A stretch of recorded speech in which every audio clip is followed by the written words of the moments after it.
এই যে আম গাছের পাতাগুলো দেখতে পাচ্ছেন, দেখেন এই যে ডালটার যত পাতা দেখেন, এই একটা ডালের পাতা দেখেন, এই একটা ডালের পাতা দেখেন, এই একটা ডালের পাতা, এই পাতাগুলো কিন্তু নাই। কেন নাই? কচি পাতা কেন নাই? কোথায় গেল এই কচি পাতা? এই দেখেন কচি পাতা নাই। নাই কেন? কোথায় গেল এই পাতাগুলো? হ্যাঁ, এই পাতাগুলো হচ্ছে এই যে মাটি দেখতে পাচ্ছেন, ঘাসবন মাটি, এই মাটির নিচে, মাটির ভিতরে বড় এক ধরনের পোকা থাকে, সবুজ রঙের এক ধরনের পোকা থাকে এখানে। এই পোকাগুলোতে এই যখনই কচি পাতা হয়, পাতাগুলো খেয়ে ফেলে। এই যে কচি পাতা দেখলেন, খেয়ে ফেলে। তো আমার এটা যখন দেখলাম, তো দোকানে যে কথা বললাম, ওরা বলল এক ধরনের পোকা এসে খেয়ে ফেলে। তারপর এই যে দেখেন কীটনাশক, অনুমোদিত কীটনাশক, এই কীটনাশক এনে যখন আমি এরকমভাবে স্প্রে করে দিলাম, তখন এই পাতাগুলো নতুন করে জ্বালিয়েছে, বাট কোনো পোকায় খায়নি।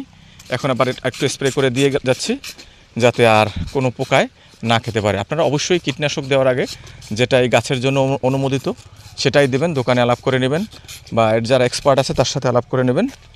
আমি পরবর্তীতে আপনাদেরকে দেখাবো এই বিষটা কোন ধরনের বিষ, কোনটা দিলে কীটনাশক, কোনটা দিলে ভালো হয়, সেটা আমি দেখাবো।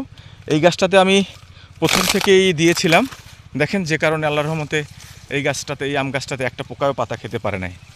এই যে এই গাছটা দেখতে পাচ্ছেন। তো সবাইকে অনেক ধন্যবাদ।